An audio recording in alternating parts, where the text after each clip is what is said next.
Good morning, people. Here we have come to yet another beautiful, remarkable and historical place. This is the Kadurugoda Buddhist temple. In Tamil it's known as Kandarode. This is close to Chunnakam. Chunnakam in Sinhala is Hunugama. So let's go in and see what's so important and historical about the Kadurugoda Buddhist temple. This houses 60 stupas or pagodas enshrined with relics of 60 Arahant monks. Let's go in and have a look. This is Sri roaming around Jaffna Peninsula. This is the signage. We are entering into the Kadurugoda Buddhist temple. This has so much history behind it. It says Lord Buddha in his second visit to Nagadeepa came and rested here.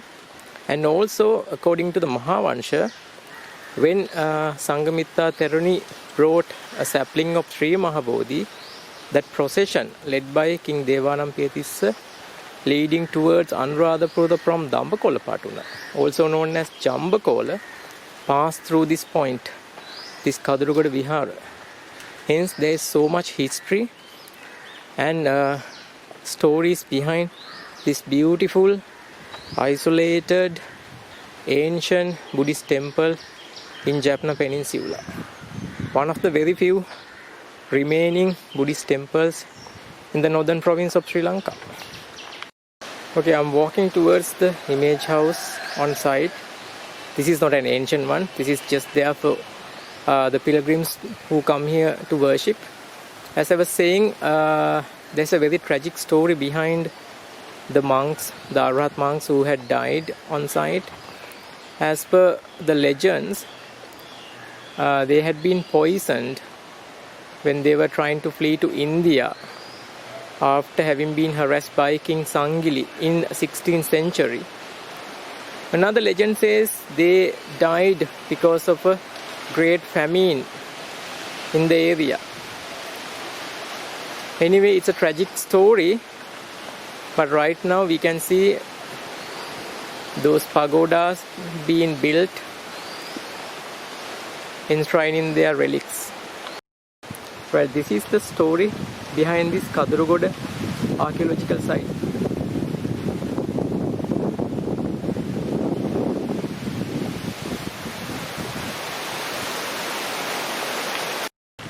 This is the Kadurugoda ancient pagodas, which houses relics of Arahat monks.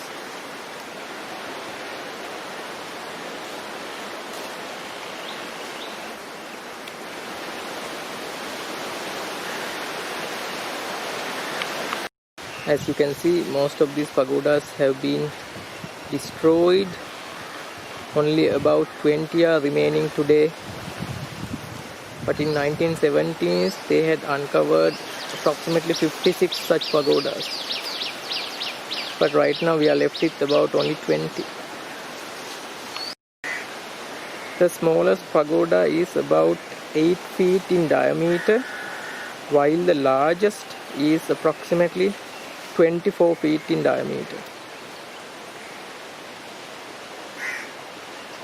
If you have been to Polonnaruwa, we have a similar such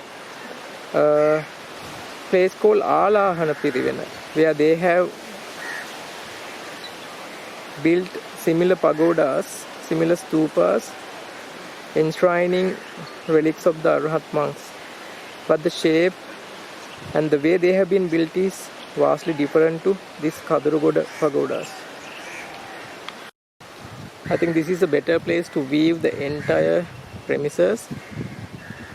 In 1948, Archaeology Department had acquired 7 acres belonging to this Kadurugoda temple. By 65, it had reduced to 3 acres, and present day it's reduced to less than 1 acre, thanks to the encroachment and land grabbing by the nearby villagers. Very sad story, quite similar to the stories we are hearing from Muhudumaha Vihare, Devanagala, Kuragala, and many other Buddhist archaeological sites in the north and east especially.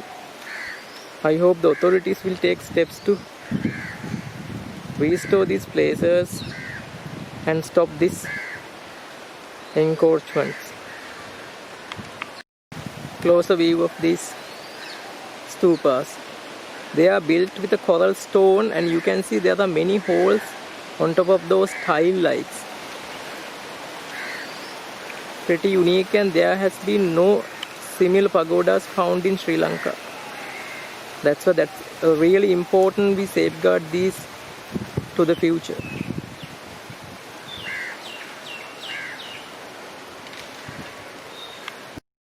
This is a ground level view of some of these remaining pagodas.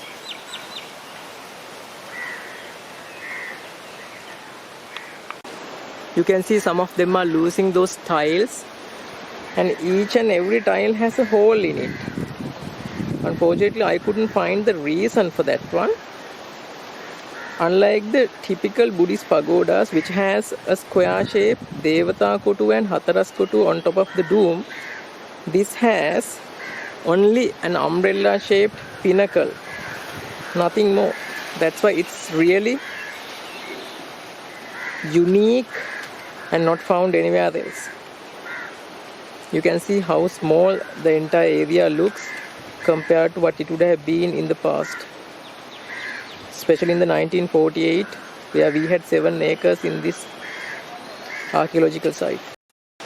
Another cluster of 4 pagodas and some of their remains. Okay people, then I think it's time to end our journey to this beautiful ancient Kaduragoda temple. As per an archaeological expedition done by the University of Pennsylvania in 1970s, they had found some corals and these tiles, which after radiocarbon dating found to be more than 3,300 years old. They actually had traced it back to the 13th century BC. So this is a very historic place. That's why it's really important for us to safeguard it and keep it for the future generations. And thanks to the Paul Lee Peavis, former Jaffna district judge, he had uncovered this place in the 1917 and noticed approximately 56 to 57 pagodas, but unfortunately we only have nearly 20 such pagodas remaining today. Therefore, make sure if you come here, don't venture into that covered area where they have the pagodas and whatever the remains. Take pictures and enjoy it from the outside. Anyway, when you are coming, there is no monk living in the premises. It's been taken care of by the Sri Lanka army. They had to be deployed here in order to stop further encroachments by the villagers. Very sad story. Remember what happened to Muhudu Mahavihara. And I hope authorities will keep an eye on places like these, help them safeguard to the future generations for them to come and enjoy and read the history. Alright people, this is Sri signing off from Kaduragoda Buddhist temple. I'll be seeing you once again with more places in Jaffna. This is the time for me to roam around Jaffna Peninsula.